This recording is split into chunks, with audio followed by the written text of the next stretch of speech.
میں میل کچیل رکھ کے نفل پڑھنا، عبادتیں کرنا، ریاضتیں کرنا، صدقات دینا زیادہ نفع بخش نہیں ہوتا۔ دل صاف ہونا تو تھوڑی عبادت بھی کام آ جاتی ہے۔ یہ حدیث بتاتی ہے کہ دل صاف ہو تو تھوڑے صدقے بھی زیادہ نفع کر جاتے ہیں۔ کچھ چیزوں سے دل سخت ہوتا ہے۔ جو لوگ دنیا داری کی اور فضول باتیں زیادہ کرتے ہیں ان کا دل سخت ہو جاتا ہے۔ جو ہنستے زیادہ ہیں ان کا بڑا سخت ہو جاتا ہے۔ اور صوفیاء کہتے ہیں جو کسی پہ ہنستے ہیں نا ان کا تو مردہ ہی ہو جاتا ہے، تو معاملہ ہی ختم ہو گیا۔ اور جو لوگ رزق حرام کی طرف بڑھتے ہیں ان کا دل بھی مردہ ہو جاتا ہے۔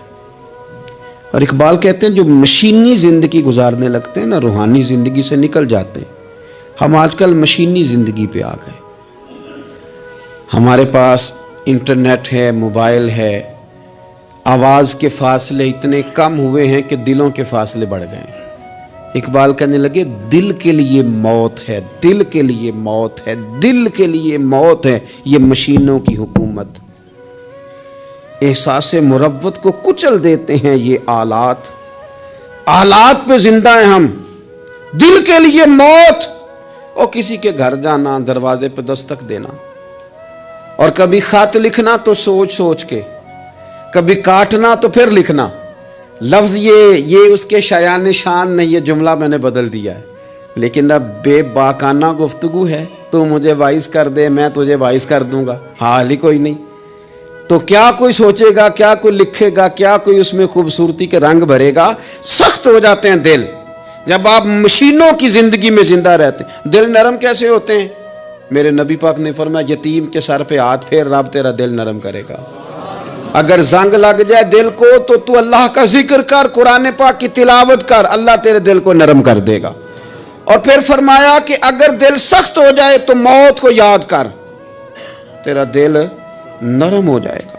اچھوں کی صحبت اختیار کریں تو دل نرم ہو جاتا ہے۔ قبروں کی زیارت کریں، جائیں کبھی اپنے شہر کے قبرستان میں، غور کریں کہ وہ چودھری صاحب لیٹے ہیں، یہ علامہ صاحب لیٹے ہیں، وہ فلاں بہت بڑے افسر لیٹے ہیں، وہ دیکھو وہ میرا عزیز لیٹا ہے۔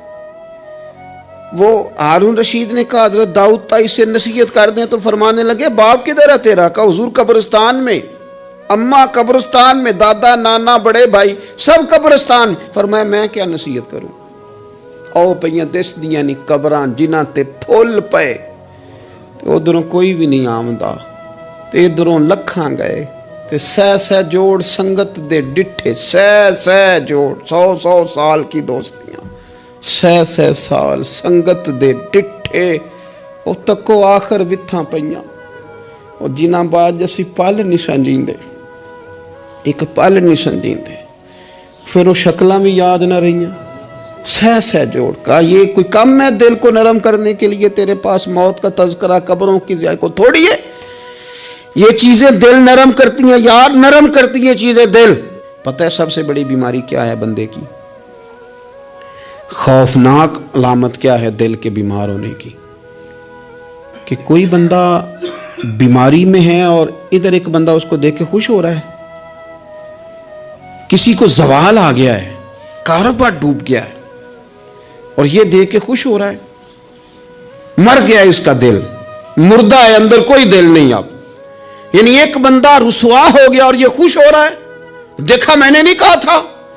جب کوئی کسی کی رسوائی، کمزوری اور کسی کے زوال پر راضی ہونے لگے تو پھر سمجھ لے کہ اس کا حال اتنا برا ہو گیا ہے کہ اب یہ اخلاقی طور پر مردہ زندگی گزار۔ ہمارا اب یہ حال ہے کہ ہم لوگوں کے دکھوں پر ہنسنے لگے۔ ہم کسی کے ہاں کوئی شخص تکلیف میں آتا ہے تو ہم اس کو کہکوں میں اڑاتے ہیں۔ یارو زندہ قومیں یہ کام نہیں کرتی، زندہ قومیں یہ کام نہیں کرتی۔ میرے نبی پاک صلی اللہ علیہ وسلم نے فتح کے موقع پر بھی گردن کو جھکا کے بتایا کہ جب رب عروج دے تو پھر اللہ کی بارگاہ میں جھک جایا کرو۔ کسی شخص کے پتہ ہے ایک حدیث سنو، یہ مسلم شریف میں موجود ہے۔ حضور نے فرمایا ایک بندہ گناہ کرتا تھا، پھر اس نے توبہ کر لی۔ اگر کسی نے دوبارہ اسے وہ گناہ یاد کرایا کہ تو یوں ہوتا تھا، اگر کسی نے اسے دوبارہ گناہ یاد کرایا تو یاد کرانے والے کو اللہ سزا کے طور پر مرنے سے پہلے پہلے اس گناہ میں مبتلا کر دے گا. خفیہ تدبیر آئے گی اللہ. جس کو اللہ نے معاف کر دیا، زمین آسمان بھول گئے، فرشتوں کے دفتر سے اس کا گناہ محو کر دیا گیا، تو نے کیوں یاد رکھا؟ لیکن ہمارے دل اس طرح کے ہیں، خیر کی خبریں نہیں دیتے. ہم خیر کی خبر نہیں دیتے، مثبت بات نہیں کرتے. ہمارے رویے دوسروں کے بارے میں سخت ہیں. یعنی بہو سے داماد سے اختلاف ہو گیا، پھر اس نے معافی مانگ لی، پھر ہم نے معاف کر دیا، پھر 1 سال کے بعد دوبارہ لڑائی ہوئی تو پچھلی بات دوبارہ یاد کرنی چاہیے تھی. اس کی تو معافی دے دی تھی آپ نے، لیکن آپ نے پھر یاد کر لی وہ بات. اس کا مطلب ہے آپ نے صلح کی تھی، دل صاف نہیں کیا تھا. دل جب آپ صاف کر لیں تو پھر معاملہ ختم ہو گیا. پھر آپ پھر نکال پھینکے ساری چیزیں. مسند امام احمد بن حنبل میں حدیث ہے، حضرت انس بن مالک رضی اللہ تعالیٰ عنہ کہتے ہیں میں بھی بیٹھا تھا، حضرت عبداللہ ابن عمر رضی اللہ تعالیٰ عنہ بھی حضور کی بارگاہ میں بیٹھے تھے. نبی پاک صلی اللہ تعالیٰ علیہ وسلم نے فرمایا ابھی ایک شخص تمہارے پاس آنے والا ہے، تیاری کر لو، آنے والا جنتی ہے. کہتے ہیں ایک شخص اندر داخل ہوا تو سادہ سا بندہ، داڑھی سے پانی کے قطرے گر رہے، جوتے ہاتھ میں پکڑیں یا بغل میں دبائیں، وہ آ گیا، حضور سے بات چیت کی، چلا گیا. ہم بڑے خوش تھے کہ کمال نہیں ہو گیا جس کو حضور نے دنیا میں جنت کی بشارت عطا کر دی.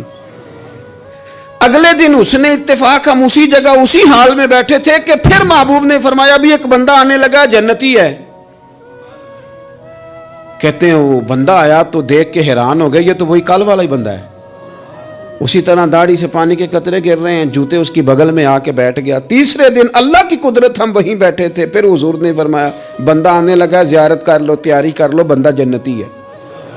وہی بندہ آیا جو پہلے 2 دن آیا تھا. حضرت عبداللہ ابن عمر کہتے ہیں کہ وہ حضور سے کوئی بات چیت کر کے جانے لگا تو میں اس کے پیچھے ہو گیا. میں نے اس کو جا کے سلام کے بعد کہا کہ یار میں تیرا مہمان بننا چاہتا ہوں، 3 راتوں کے لیے رکھ لو گے؟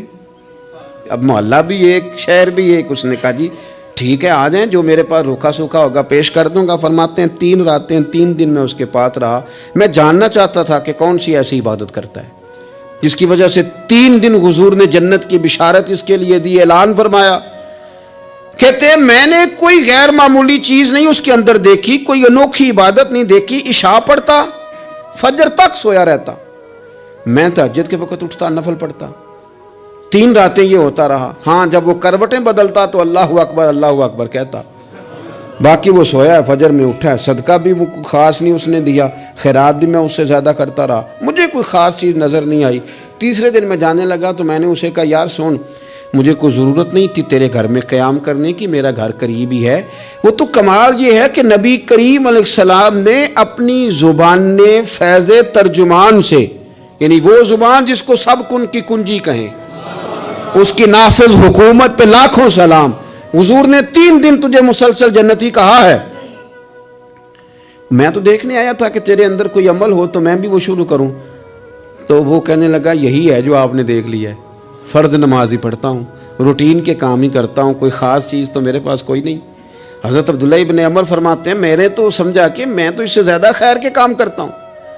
اب میں سوچتا ہوا وہاں سے نکلنے لگا کہ پھر کیا خاص بات ہے جو نبی پاک نے 3 دفعہ اسے جنتی کہا ہے. جب میں نکلنے لگا نا، دروازے پہ مڑنے لگا تو اس نے آواز دی، کہا یار سنو، ایک بات یاد آئی ہے. میں نے کہا وہ کون سی؟ کہنے لگا یار جب سے بالغ ہوا ہوں نا، جب سے اللہ نے توفیق اسلام دی ہے، میں نے جب بھی اپنا دل دیکھا ہے نا، جب بھی میرے دل میں کسی کے لیے حسد کوئی نہیں، کوئی عداوت نہیں، کوئی بغض نہیں، کوئی کینہ نہیں، کوئی کیا کر رہا ہے، میرے دل میں سب کے لیے خیر ہی ہے. دل میرا صاف ہے، اس کے علاوہ نہیں مجھے پتا کیا عمل ہے. حضرت عبداللہ بن عمر کہتے ہیں پھر مجھے سمجھ آ گئی ہے، یہ جو تیرے دل کی صفائی ہے نا، یہ بنیاد بن گئی ہے جس کی بنیاد پر نبی پاک نے تجھے 3 دفعہ جنت کی بشارت عطا فرمائی ہے. تو امام غزالی رحمۃ اللہ علیہ فرمانے لگے کہ اگر آئینے پہ گرد پڑ جائے تو اس میں عکس صحیح نظر نہیں آتے، آئینے صاف کر لیے جائیں تو پھر اس پہ عکس نظر آتے ہیں. ہمارے آئینے نا تھوڑے سے گرد والے ہو گئے ہیں، دل تھوڑے سے نا میلے کچیلے ہو گئے ہیں، تو کوئی بھی عکس اس پہ سختی طبیعتوں کی، مزاجوں کی سختی، دوسروں کے بارے میں ڈاٹے جذبات ہمارے رویے ٹاٹے، ہماری طبیعتیں سخت۔ حضرت عبداللہ ابن مسعود رضی اللہ تعالیٰ عنہ نے ایک شخص کو جنازے کے موقع پہ ہنستا ہوا دیکھ لیا، فرمایا آج کے بعد تیرے ساتھ کلام نہیں کروں گا۔ جس کا جنازہ دیکھ کے بھی دل نرم نہیں ہوا اور قبرستان دیکھ کے بھی دل نرم نہیں ہوا، وہ تو سخت دل بندہ ہے۔ سخت دل بندے سے دوستی کبھی نہیں رکھوں گا، میں تو درد دل والوں سے پیار کروں گا، تیرے ساتھ میں کلام نہیں کرتا۔ تو کس طرح کا شخص ہے بھائی جسے یہاں آ کے بھی ہنسی آ رہی ہے، مذاق سوچ رہا ہے؟ تو دل کی نرمی، میرے نبی پاک صلی اللہ علیہ وسلم نے نا دل پر، ہم نے نا کپڑوں پر بڑی محنت کی، ہم نے چہروں پر بڑی محنت کی، ہم نے اپنے ظاہر کو سنوارنے پر بڑی، ہم نے اپنے حق میں بڑے بڑے لفظ یاد کیے، بڑی کہانیاں یاد کی، پر دل کے لیے محنت، اس پر محنت ہی نہیں کی۔ اعلیٰ حضرت فاضل بریلوی کتنے بڑے عالم ہیں، 1000 کتاب کے مصنف، اور ان کے فتاوی موجود ہیں کہ جس بندے کا تلفظ ٹھیک نہ ہو، یعنی جو ضروری قواعد ہیں وہ قرآن پاک کے جس کو نہ آتے ہوں، اس کے پیچھے نماز نہیں۔ جو ہا اور ہا میں فرق نہیں کر سکتا، حمزہ اور عین میں فرق نہیں کر سکتا، وہ الفاظ کا معنی بگاڑ دے گا۔ لیکن اعلیٰ حضرت چونکہ صوفی ہیں، درویش ہیں، علم کے ساتھ تو ایک اور رنگ بھی بیان کرتے ہیں۔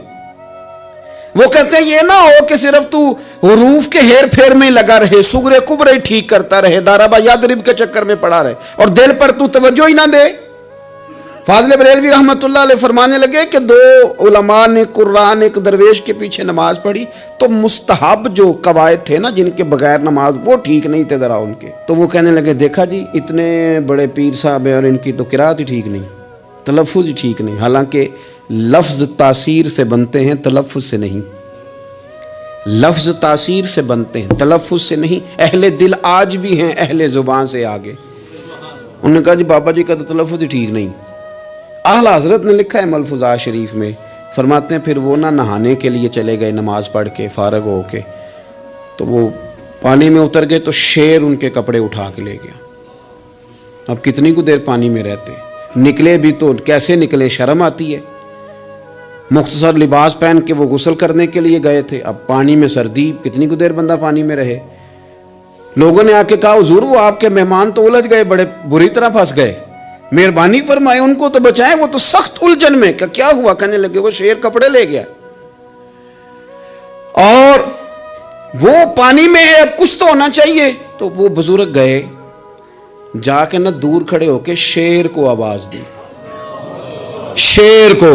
حضور کے صحابی تھے نا حضرت سفینہ، قافلے سے رستہ بھول گئے، ایک سائیڈ پہ ہو گئے تو سامنے شیر آ گیا۔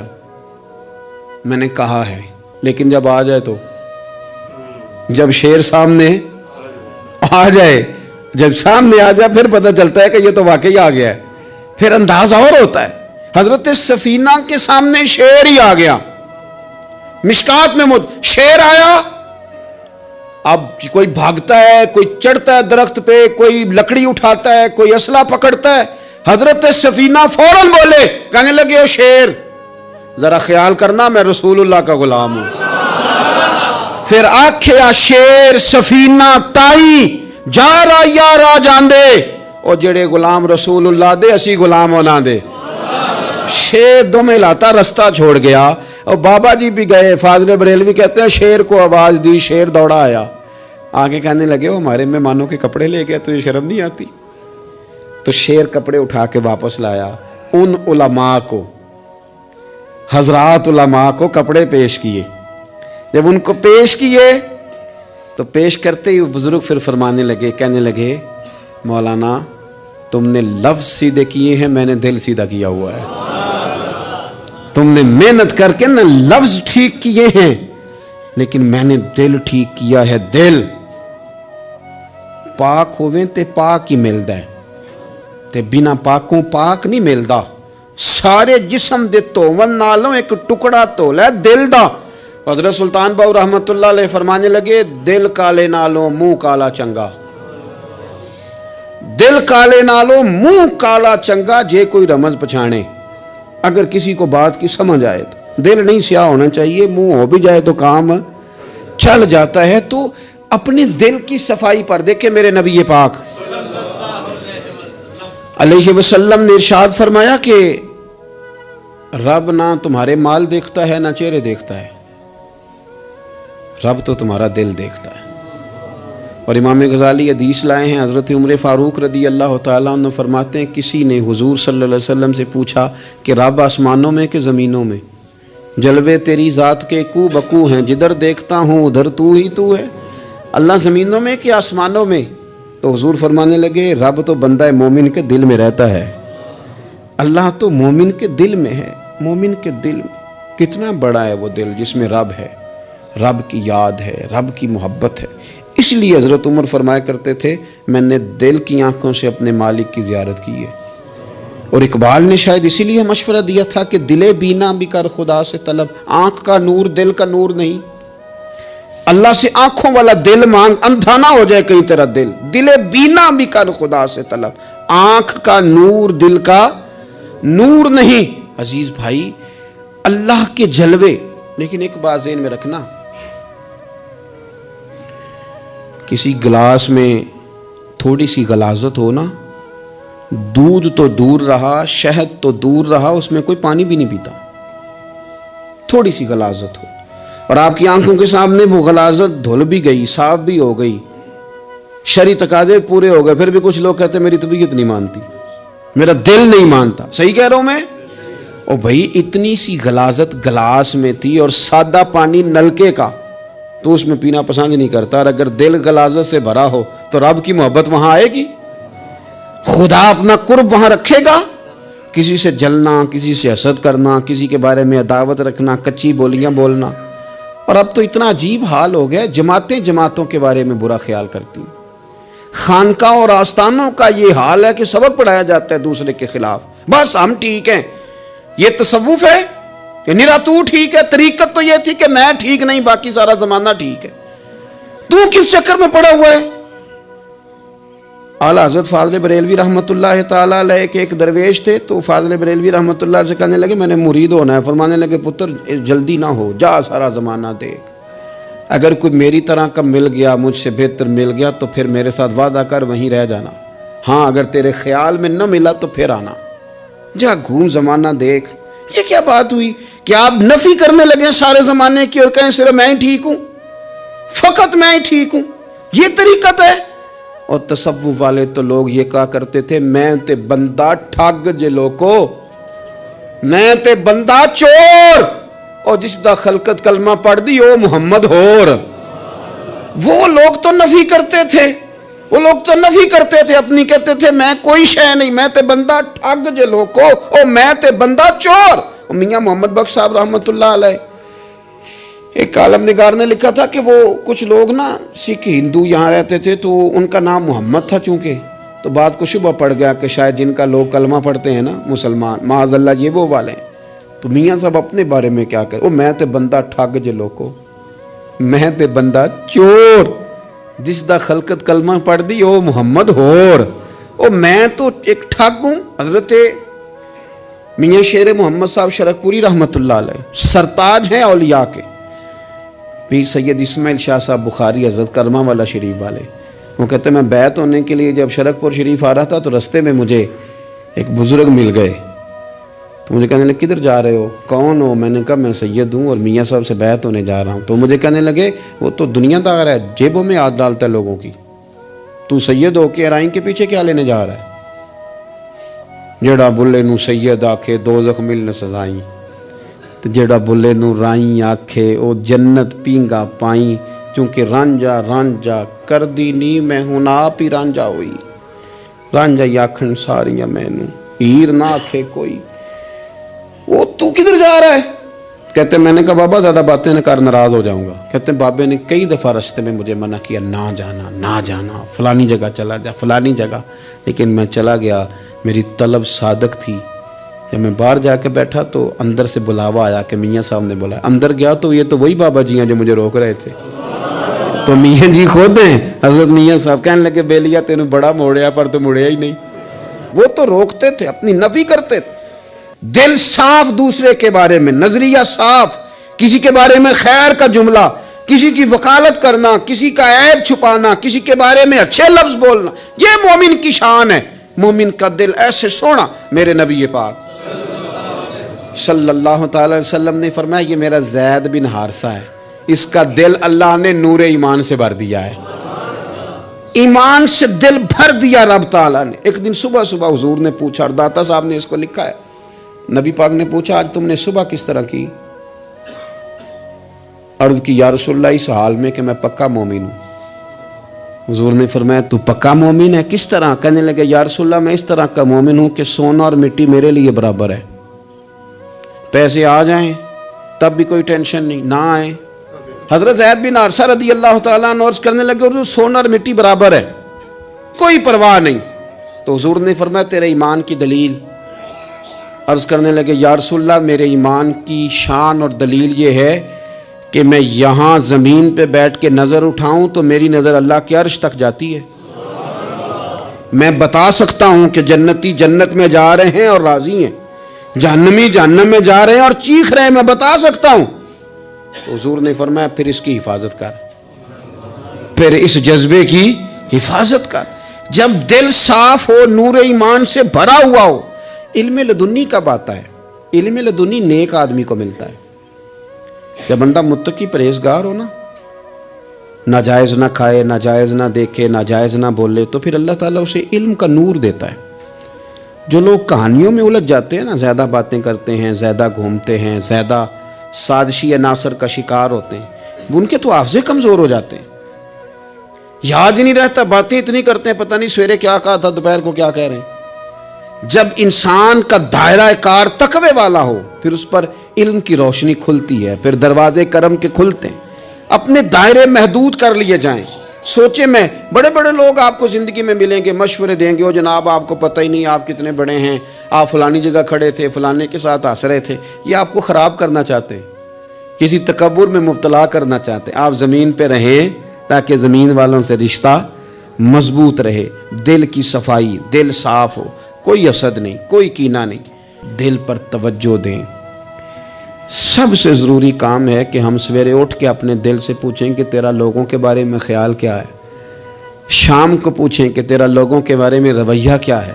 آپ اپنے دل لوگوں کے لیے صاف کر دیں، اس میں خیر پیدا کر لیں، تو پھر آپ محسوس کریں گے طبیعت ہلکی پھلکی بھی ہے، حشاش بشاش بھی ہے، ٹھنڈی بھی ہے، اور پھر اس میں اللہ رسول کی محبت کے جلوے بھی ہیں، پھر یہ خیر کی طرف ہمیں بلا رہی ہے۔ اللہ تبارک و تعالیٰ توفیق عمل عطا فرمائے۔